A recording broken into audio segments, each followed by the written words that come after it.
அன்புள்ள நண்பர்களே, அனைவருக்கும் எனது பணிவான வணக்கம். நம்ம சந்திச்சு ரொம்ப நாள் ஆச்சு. நெக்ஸ்ட் இந்த சப்ஸ்கிரைபர் இருக்காங்க இல்லையா, அது மட்டும் இல்லை, புதுசாக பார்க்குறவங்க எல்லாருக்குமே எனது பணிவான வணக்கம்.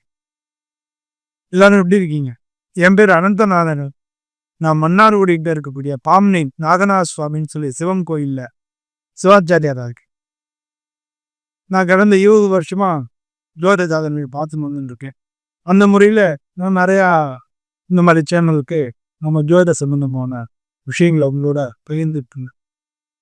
அதுபடி இந்த ரெக்ஜம் சேனலில் இந்த மாதம் ஆனி மாதத்துக்கு எப்படி இருக்கு, பலன்கள் எப்படி இருக்கு அப்படின்றத சொல்லலாம் அப்படிங்கிறது தான் இந்த ஐடியா.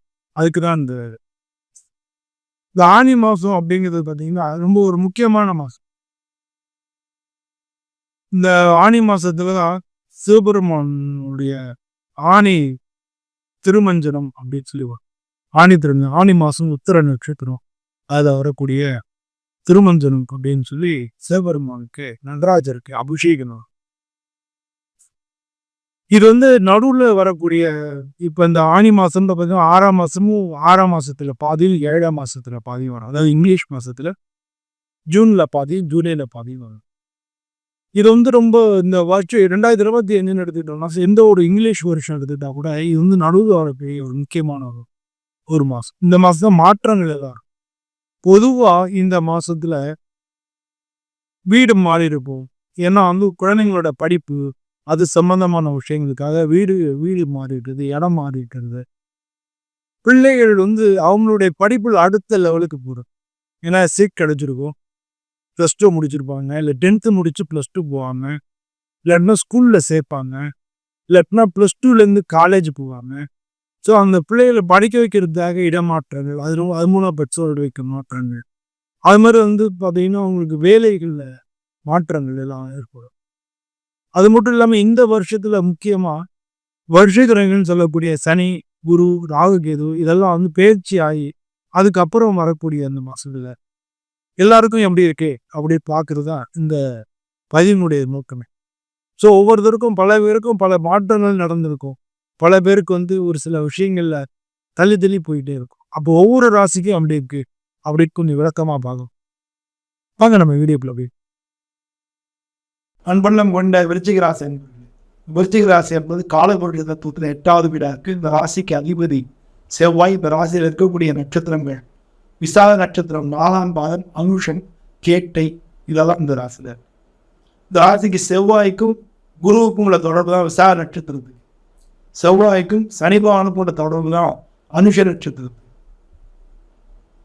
கேட்டைனா புதனுக்கும் செவ்வாய்க்கும் உள்ள தொடர்பு தான் கேட்டை நட்சத்திரம். இந்த ராசியில சந்திரன் நீசம் அடைகிறார். அதனால பொதுவாக இந்த ராசியை சேர்ந்தவங்களுக்கு முன்பாதி நல்லா இருந்தாலும் பின்பாதி கஷ்டமா இருக்கும். இந்த முன்பாதி கஷ்டமா இருந்தாலும் பின்பாதி நல்லா இருக்கும். இந்த ராசியை சேர்ந்தவங்க நிறைய பேருக்கு அரசாங்க உத்தியோகம் கிடைக்கிறதுக்கு வாய்ப்புகள் நிறைய இருக்கு. அரசாங்கத்துல கிளரிக்கல் ஒர்க்கு, போலீஸ் ராணுவம் அது மாதிரி இருக்கிறது, அது மாதிரி டாக்டர்ஸ் இந்த ராசியில் இருக்கிறவங்க.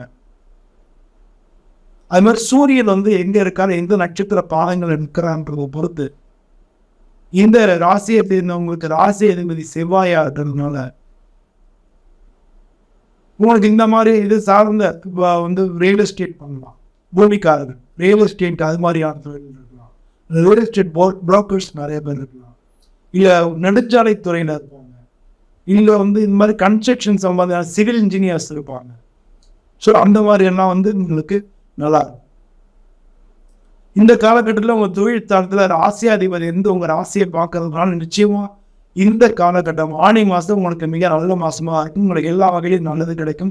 அரசாங்க ரீதியில் இருக்கிறவங்களுக்கெல்லாம் நல்ல காரியங்கள் நடக்கும், ப்ரொமோஷன்ஸ் கிடைக்கும், இடவாதல் கிடைக்கும், நீங்கள் என்ன விரும்புகிறீங்களோ அது கிடைக்கும், பதவி உயர்வு கிடைக்கும், இந்த வேலை நிறைய பேர் தேடிட்டு இருக்க வேலை கிடைக்கும். இந்த ராசியை சேர்ந்தவங்க கவர்மெண்ட் எக்ஸாம் எழுதி வேலைக்காக வெயிட் பண்ணிட்டு இருந்தாங்கன்னா அந்த எக்ஸாம் பாஸ் பண்ணி வேலை கிடைக்கிறதுக்கு உண்டான வாய்ப்புகள் மிக அதிகமாக இருக்கு. தொழில், பிஸ்னஸ், ரெஸ்டாரண்ட் அது மாதிரிலாம் பண்ணுறவங்க, செங்கல் சூளை வச்சிருக்கிறவங்க, ரெஸ்டாரண்ட் வச்சிருக்கிறவங்க, விவசாயம் பார்க்குறவங்க அதெல்லாம் இந்த ராசியில் இருப்பாங்க. அவங்களுக்கு இல்லாமல் இந்த காலகட்டங்கள் நல்லா இருக்கும். இந்த ராசியில் குடும்ப சம்பந்தமான விஷயங்கள்ல அடிக்கடி சின்ன சின்ன பிரச்சனைகள் வரும். அந்த பிரச்சனைகள் நீங்கள் சமாளித்து தான் ஆகணும். உங்களோட கோபத்தை மட்டும் கொஞ்சம் குறைச்சிக்கோங்க. பொறுமையாக நிதானமாக ஹேண்டில் பண்ணுங்க. நிச்சயமாக அதுலேருந்து வெளியாகும். இந்த உடல்நிலை பொறுத்தவரை இந்த மாதம் கொஞ்சம் உங்களுக்கு அப்பப்போ சின்ன சின்ன உடல்நிலை தொந்தரவுகள் ஏற்படும். ஆனால் காரியங்களில் உங்களுக்கு நல்ல உற்சாகங்கள் இருக்கும். நீங்கள் தூக்கத்துக்கு முக்கியத்துவம் கொடுங்க. இல்லாட்டினா தூக்கம் உங்களுக்கு குறைவாக இருக்கும்.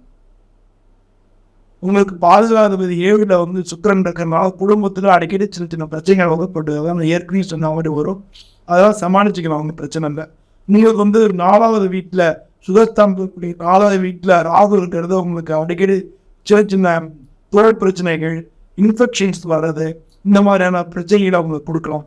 தொழில் சாரத்தில் கேது இருக்கிறது உங்களுக்கு வரக்கூடிய பிரச்சனை கொஞ்சம் டிலே பண்ணி அதுக்கப்புறம் உங்களுக்கு எல்லாமே கிடைக்கும்.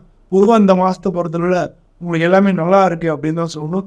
இந்த மாத கடைசியில் சனி பகவான் வக்ரமாகிறார். 5வது வீட்டிலேருந்து வக்ரமாக இருக்கிறதுனால உங்களுடைய குழந்தைகள் சம்மந்தப்பட்ட விஷயங்களில் எல்லாமே இந்த மாதம் மட்டும் நீங்கள் பொறுமையாக இருக்குன்னா அடுத்த மாதம் எல்லா வகையிலும் நல்லபடியாக இருக்கும். உங்களுக்கு திருமணம் சம்பந்தமான விஷயங்கள் இந்த ராசிக்காரங்களுக்கு இந்த மாதம் நடக்கிறதுக்கு வாய்ப்புகள் மிக அதிகமாக இருக்குது. இந்த ராசி அதிபதி செவ்வாயின்றனால பொதுவாக நீங்கள் முருகனை வழிபடுறது, அதுவும் வள்ளி தெய்வான இருக்கிற முருகனை வழிபடுறது உங்களுக்கு வாழ்க்கையில் எல்லா வகையிலும் வெற்றியை புகழ்ந்தது. இந்த மாதம் உங்களுக்கு சிறப்பான வாழ்க்கை இருக்குன்னு சொல்லி வேண்டிட்டு நானும் விடைபெறுகிறேன். நன்றி, வணக்கம்.